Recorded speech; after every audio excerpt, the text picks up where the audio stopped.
ہم پہنچے ہیں، بلکہ ہم پہنچے نہیں، ہمیں بلایا گیا ہے۔ میں نے ایک روایت بیان کی تھی، جب کوئی زیارات کے لیے ارادہ کرتا ہے وہ خود ارادہ نہیں کرتا، وہ ارادہ کرواتے ہیں۔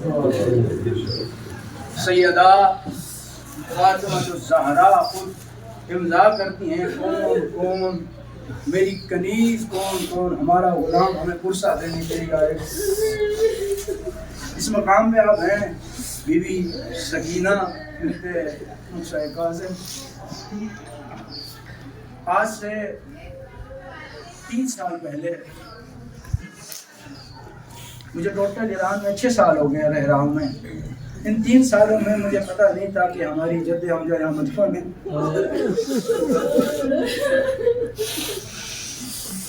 ہم بی بی کے حرم میں بیٹھے ہوئے تھے، ایسے دوستوں کی کچہری لگی ہوئی تھی۔ انہوں نے عرض کیا کہ سید بی بی سکینہ کی زیارت کی ہے۔ میں نے بی بی معصومہ کی زری کی طرف دیکھا، میں نے کہا دعا کرو میں جاؤں شام۔ کہتے سید نہیں جا سکتے شام، میں تمہیں کنب میں بی بی سکینہ کی زیارت کرواؤں گا۔ میں نے کہا اس سے بڑی مجھے کیا سعادت ہوگی۔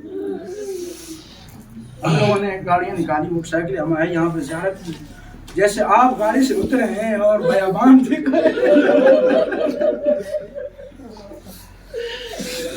نہ کوئی گھر ہے، پہاڑیاں ہی پہاڑی ہیں۔ ہم یہی سوچتے رہے تھے کہ بی بی سکینہ کیسے سفر کر کے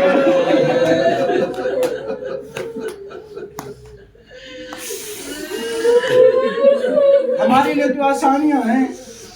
امام زمانہ فرماتے ہیں جب تم چیخ مار کے روتے ہو، جب روتے روتے تھک جاتے ہو، یہ نہ سوچا کرو تھک گئے ہیں، ہم تمہیں دلاسا دیتے ہیں۔ ارے جسے وقت کا امام دلاسا دلائے، میں نے کہا امام زمانہ کاش آپ شب عاشور ہوتے، کاش آپ روز عاشور ہوتے، سیدانیوں کو پرسہ دینے کے لیے، سیدانیوں کو آپ پرسہ دینے کے لیے آتے۔ ہاں جب ہم یہاں پہنچنے کے بعد صاحب میں دفتر ہے، میں نے کہا پہلے معلومات لی جائے یہ کس طرح سے بی بی آئی اور کس سن میں آئی اور کس وجہ سے آئی۔ خادم اس دنیا سے چلا گیا ہے، خدا اس کی غریب رحمت فرمائے، وہ بیان کرتا ہے۔ ایک اور خادم نے بیان کیا، اس خادم سے نقل کیا، کہا کہ جب بی بی معصومہ کن سلام اللہ علیہ آئی، اس کے بعد کچھ سالوں بعد یہ بی بی یہاں تشریف لائی۔ پہلے بالکل بوسیدہ زری تھی، بالکل لکڑی کی زری تھی۔ کہتے ہیں کہ باہر ملک سے جیسے ٹور آتے ہیں گھومنے کے لیے، ایک خاتون آئی یہاں پہ اور وہ دیکھ رہی تھی یہ قبر ہے اور لکڑی کی قبر بنی ہوئی ہے، لکڑی کا سایہ ہے۔ میں نے کہا جو اس وقت لکڑی کا سایہ تو میں نے کہا بی بی آپ کی دادی زہرا۔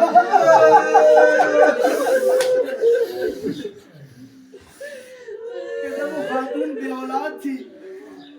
ہم نے کہا یہاں پہ موسیٰ کاظم کی بیٹی مدفون ہے، اس خادم کے خواب میں آئی، خواب میں آ کے کیا کہتی، اے خادم تجھے شرم نہیں آتی، تو لوگوں کو کیوں نہیں بتاتا میں موسیٰ کاظم کی بیٹی۔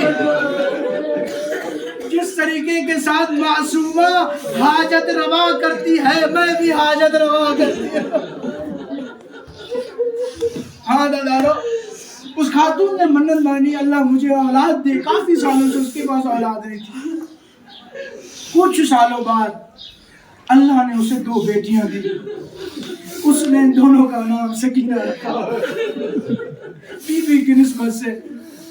ہاں اگر وہ خادم کہتے آج تک اس حرم کا خرچہ اٹھا رہی ہیں وہ خاتون۔ بندہ حقیر کے ساتھ جو ہوا ہے عین شاہد واقعہ۔ میری والدہ بیمار تھی، جمعے کا دن تھا، ہم یہاں پر موٹر سائیکل گئے بی بی کے پاس زیارت کے لیے۔ میں نے بی بی سے التجا کی، میں نے کہا بی بی میری ماں آپ بھی ہیں، لیکن دنیا میں جو ماں ہوتی ہے، میں نے بی بی سے اتنا کہا، میں نے کہا بی بی اگر میری والدہ شفا یاب نہ ہوئی میں آپ کی زیارت کرنے نہیں آؤں گا۔